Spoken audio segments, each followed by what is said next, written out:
together with the expertise, then you can make it happen. I saw that in Turkey. I've been in Turkey in 1992. Our economy was stronger than Turkey at that time. They didn't make a miracle, but they follow the system. Any country can do it if they follow the system. Yes. Dr. Shafii, now focusing on the 19th edition of the Euro Money Conference that started yesterday, you said that you heard a lot of very encouraging speeches and very motivated people were speaking and saying how the future could be brighter. What is the significance of actually holding this 19th edition of the Euro Money Conference in Cairo at this important critical time in Egypt's transition, political transition, and how do you think it could help the Egyptian economy in the current state it is in? I think it's a very positive move. I really, I'm very proud for who made the decisions to make it here, because it will attract a lot of foreign investors. If it doesn't anything else except attracting foreign investors, this is enough, because that's what we need today. We need a lot of foreign investors. And that's why they make this conference here in Egypt, to indicate things are good, it's not bad. And by the way, they are not talking very much political. Most of the speeches are very professional done. They're talking economy, they're talking figures. And that's the language investors understand. Okay, I haven't heard one of them making speeches about political. No, they all concentrate about economy. And this is really my dream to see Egypt, the expert people who are running the show now and the future in economy are professional people, neutral in a way. They don't have colors. And they only work forward to develop the economy. And they forget the political game to some other people. Ladies and gentlemen, let's now go to check out this report regarding how Egypt is relying on the money and the finances coming from the Gulf countries, and we'll be right back with our distinguished guests.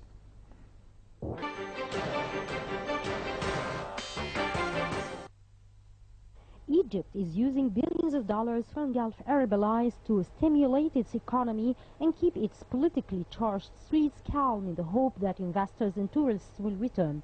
Saudi Arabia, Kuwait and the United Arab Emirates pledged more than $12 billion in aid to Egypt after the toppling of President Mohamed Morsi on July the 3rd, following mass protests against his rule. Since the 2011 uprising that toppled Hosni Mubarak, Egypt has burned through $20 billion in foreign reserves, borrowed billions from its allies, and racked up billions in debts to foreign oil companies to prop up its currency. Egypt is going a different way from many European countries such as Greece, whose cash-strapped governments have enforced repeated rounds of austerity measures, squeezing households to rein in huge budget deficits. What happens in Egypt could have a ripple effect on the rest of the region, which has also suffered from political and economic turmoil since the Arab Spring uprisings. Supported by the Gulf aid pledges, the government announced a 22.3 billion Egyptian pounds stimulus package in August. It later increased it by a third to 29.6 billion pounds and plans yet another 24 billion pound package early next year. The government has announced long-term plans to strengthen the economy by 2020 and has raised the public sector minimum wage and pensions, and the central bank has lowered its key interest rates by a full percentage point since August to encourage growth. In addition, the government has said it would focus on a series of labor-intensive infrastructure projects and unfinished public projects designed to quickly improve living standards of Egypt's 85 million citizens. Some businessmen say there are indications that investors and tourists, once its main source of foreign exchange, will return once the political turmoil subsides. The interim government has been taking steps to reassure investors, like revising all economic legislation. Tourism Minister H.M. said the government plans to launch a marketing campaign in the hope of attracting 13.5 million tourists next year. Only 9.8 million tourists came in 2011, down from 14.7 million the previous year. If the measures don't succeed, the country could be forced to return to Gulf benefactors for more aid, but the country may not be able to count on its Gulf allies forever.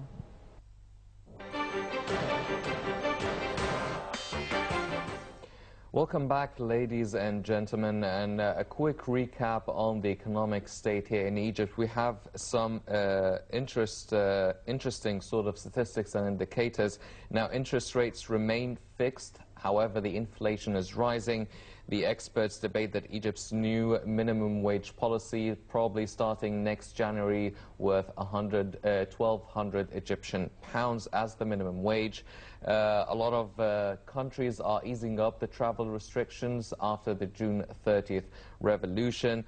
We understand that the 19th Euro Money Conference started yesterday. Also, the government is issuing £2 billion bonds to reimburse the pension funds. That's also along discussing the minimum wage. Egypt's falling to the 128th place in doing business. That's out of 189 countries.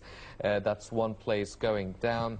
The inflation rising to an annual 10.4% in October from 10.1% in September, and a lot of other indications regarding the Egyptian economy. The first part of our episode today, we were joined by Dr. Hassan Al-Shafei, the industrial investor and also chairman of the Egyptian-Romanian Business Council. We thank him very much. However, now we are joined here in the studio by Dr. Ahmed Mehena, the Professor of Management and Planning and Chancellor of the Commercial International Arbitration at Misr University of Science and Technology. Dr. Mehena, thank you very much for joining us this evening. Good evening, and thanks for having me. Dr. Mehena, first of all, now, we were talking earlier about the official business and the official sort of economic indicators. We were talking about the shadow sort of investors, the shadow business and the shadow economy that exists here in Egypt that may constitute more than 60% of the Egyptian economy. Now, there's still a lot of a very optimistic plan of Egypt 2022, the economic reform plan that is being adopted by the current interim government. And you've issued the book, The Second Passing, with all the prospects of the Egyptian economy and all the obstacles and the system that the country is actually currently going through. Can you tell us if we should be optimistic, and if we are being optimistic for the Egyptian economy, how can we go through this second passing from this very hard economic time here in Egypt? First of all, thanks for the question. First of all, we need to differentiate between the two types of economy, the formal economy and the informal economy. Formal economy, basically, we've got the market-based economy, we've got the command economy, where the government controls all means of production, distribution, trading, consumption, and also the mixed economy. At the moment, I don't believe we are a market-based economy, because we have a lot of restrictions on certain industries, and that makes us a mixed economy country. The informal economy in Egypt basically is an economic system that is neither taxed nor monitored at all. And that contributes probably about 60% of the Egyptian economy. It has some benefits because it reduces the reliance on government, but at the same time, government loses a lot of taxation that can come from that sector. It's optimistic to achieve about 3.5% economic growth, but as I said before, the Egyptian economy is in a very bad shape, and we have to be very careful on what policies we implement in terms of monetary policy, fiscal policy, etc. The Minister of Planning announced that he is optimistic about achieving the 3.5%, and I believe they will be able to do it. So definitely we are going on the right track. I do, however, disagree with the term interim government, because people and some ministers have shaky hands in terms of taking decisions, and the government needs to look at long-term plan. What I see at the moment is the government is very closed up on solving problems, but they need to set a long-term plan. The financial aid we received from the Gulf countries, which is about $12 billion, is going to help us in the next 6 to 8 months. Yes. It's a short-term benefit. It gives us a breathing space. But on a mid and long term, it's not really going to help us. So we need to implement some long-term policies to really help the economy recover quickly. Yes. Dr. Mehna, now a lot of money has been injected from the Gulf countries to Egypt after the June 30th revolution, mainly from Saudi Arabia, Kuwait, and the United Arab Emirates. Correct. There are 2 points of view regarding what to do with this money. Right. A lot of people are saying, well, maybe we should start investing this money with a lot of developmental projects and enhancing the infrastructure, really restructuring a lot of the systems that were being used here and applied here in Egypt that proved inefficient. And a lot of people are saying, well, maybe we should actually try to keep this money as it is and try to work with whatever we have right now in order to give the newly chosen government and the newly elected president under the new constitution a very good start, a push forward, something good and solid to start working with. What do you think? I believe the two views, each one has a pros and cons. In terms of keeping the $12 billion in the reserve, it provides a breathing space. It gives the government some cash to buy necessities, fuel, food, and import whatever goods are needed. However, I disagree with keeping the money from the point of view that we need what we know as direct greenfield investment. Despite the fact that the cash injection is helpful, we need to invest that money on the ground. So I would prefer that the Minister of Foreign Affairs, the Minister of Investment, start talking to the Arab friends to invest physically that money in Egypt. That will create more jobs and also will help the market move. The problem with cash injection, again, it creates a culture of aid. So we need help all the time. So we need to change the culture of seeking aid to the culture of producing. So here, when we talk about an economy, it's basically about production, distribution, trade, and consumption. And that basically needs some heavy, long-term policies to start investing in a country, start producing, creating jobs, and we need cash for that. Cash, or the capital, has two sources, the external source and the internal source. External source comes mainly from tourism, comes from the foreign aid, comes from export. Now, at the moment, tourism is regaining its state, so it will definitely help us on economic growth, and it will help us increasing foreign reserve. The problem with internal capital is that, which I talked about in the second pass or the second crossing, there is a lot of money in Egypt.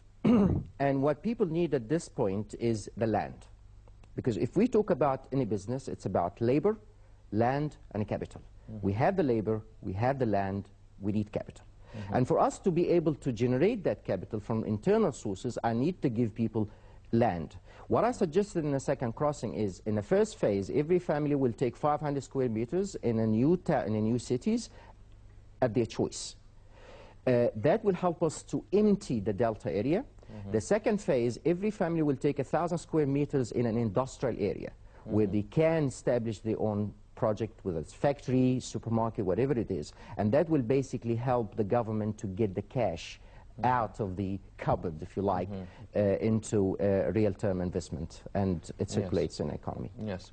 Well, ladies and gentlemen, we're talking about the second crossing, the book by Dr. Ahmed Mehna. This book is actually suggesting a lot of ways and a lot of solutions to actually overcome the economic problems that we're facing here in Egypt. Now, Dr. Mehana, with these ideas, these books, now we're used to hearing a lot of experts and a lot of economic experts and analysts are really stating the obvious of what's going wrong within the Egyptian economy, blaming the system, blaming the marketing and the imports and the exports and all of these indications. That's right. And now we've been hearing of a lot of new ideas, new plans, new economic reform programs to be implemented. But we've been hearing this for decades now, and That's right. we've been reading articles and newspapers and books about it. Why should now be a different time in Egypt? What is different now in Egypt that we can actually carry out this second crossing into a better economic future? The second crossing basically is based on real time examples, projects that have been implemented. I've worked in many projects with different governments. I've lived outside Egypt for about 19 years. I've been here for a year and a half. I've included in the second crossing the 18 mega projects like the Corridor of Development, the Toshka, the Sinai. What we need is real-time projects or real projects that can generate revenue, that can reduce our unemployment and increase the overall economic well-being. I don't want to promote the second crossing, but what I looked at in the second crossing, starting from the beginning, is redesigning the map of the provinces. Secondly, looking at the political system, reforming the political system, reforming the administrative system in the government. At the moment, we've got 6.5 million people in the administration section in the government, and we only need about 2.9. When we take that in terms of elements, we find that the government needs to look at reducing its spending, because that's where the fiscal deficit is coming from. The government spending is a lot more than what it receives. Now, what I see at the moment happening is government reduces spending by increasing taxation, and secondly, by removing the subsidies, whether it's on fuel, on bread, whatever.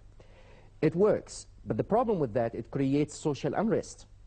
Because now you've got 40% below the breadline, and you've got of $2 a day, and you've got 25% below $1 a day. So reducing the government spending creates social unrest. So it's about keeping a balance. And what I looked at in the second crossing is creating that balance between what the government needs to implement to monitor and control the economy and move the country forward, and looking at the population as well, reducing the illiteracy rate, which is at the moment about 27%, quite high, 40% poverty rate, we've got high crime rates, political instability. So it's really about creating that balance slowly until we reach the safe side. Yes. Dr. Mehana, now you're talking about creating this, let's say, idealistic or optimum sort of balance.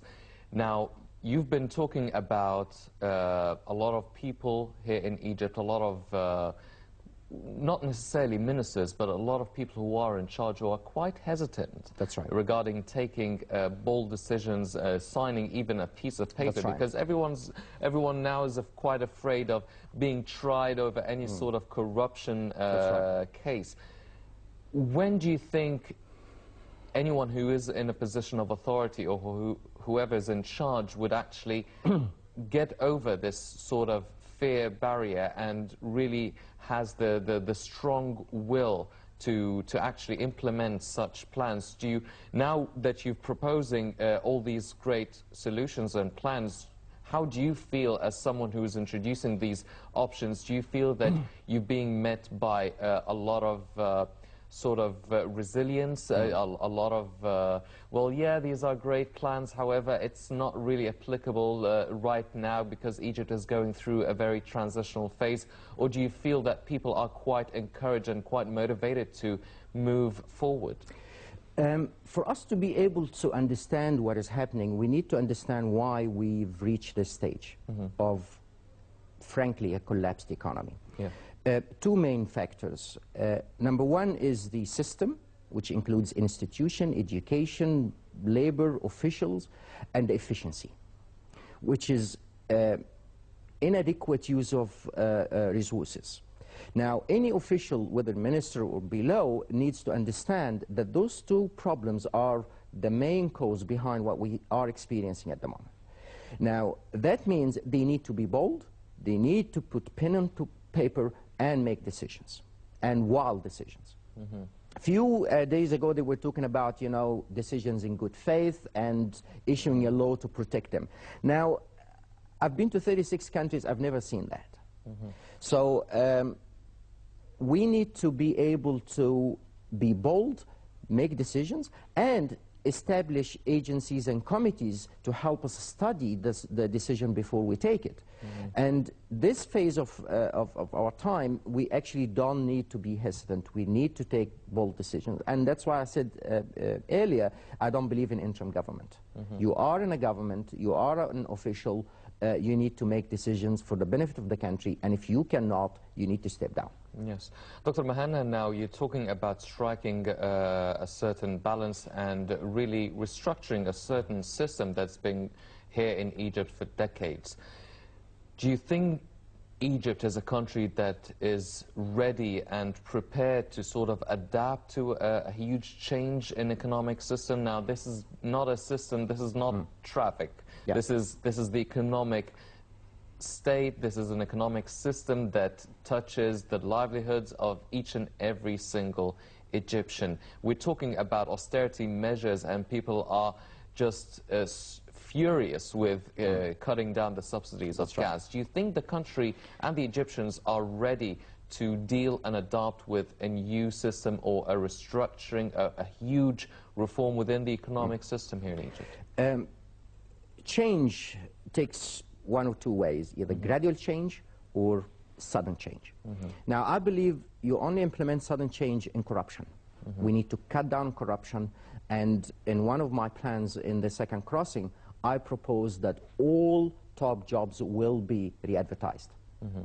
So I'm willing to get rid of the 6.5 million people and replace them, if that's what we need.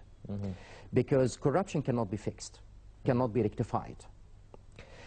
So that's on a sudden change. At the moment, what I'm proposing is a gradual change, starting by allocating our resources, understanding the values of our resources, where we can be.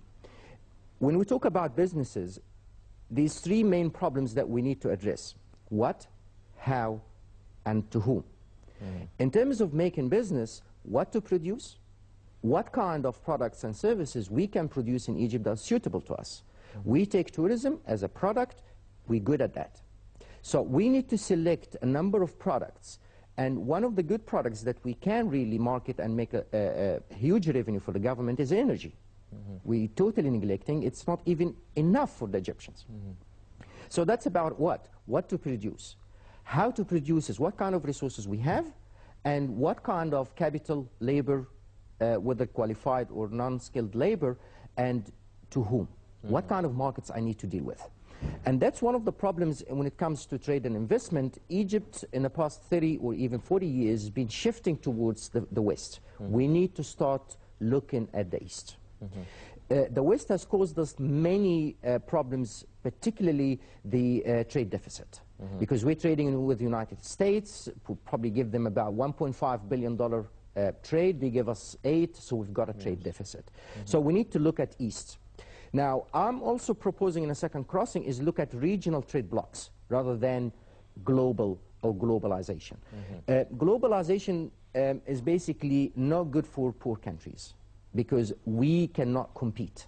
We cannot even compete with China. So regional trade blocks where I trade with my neighbors, we're very close, currencies are very close, so it creates some kind of balance. Now, in terms of the trade, we do have a lot of problems, and I would raise an example of the Egyptian cotton. Egyptian cotton is not sold in the market, and it's even weak in selling overseas. That's particularly because of one problem we teach students in international trade, that when you establish bilateral agreement or unilateral agreement, it has to ensure that you're protecting your local industries. Now, you find that a lot of industries in Egypt have closed down. Now, why? Because products come from China, fully manufactured, packaged, cheaper than the Egyptian products. And that was the role of the government to protect local industries. Now, why the Egyptian cotton, for example, in terms of international trade, not selling? Because we established, or the previous government established international trade agreements with countries that also have cotton. So their cotton is cheaper than ours. So what happens is the textile industry or textile factories prefer cheaper cotton. So I killed the cotton industry in Egypt. Now, when you find, how do we deal with that? We deal with it in two ways. Either the government subsidizes the farmer. So, for example, if the production of the Egyptian cotton here costs, let's say, $1,000, and the Indian cotton is $800. So the government needs to pay the $200 subsidy to the farmer. Or I put or add taxes on the Indian cotton to raise the price up to 1,000. So it creates a balance. This way is creating kind of competition, and that's what globalization or the World Trade Organization talks about. But the government is totally ignoring the local manufacturers, and that's how we lose a lot of businesses in international trade. So we need to redesign and reestablish unilateral and bilateral agreement to serve the local economy. Yes.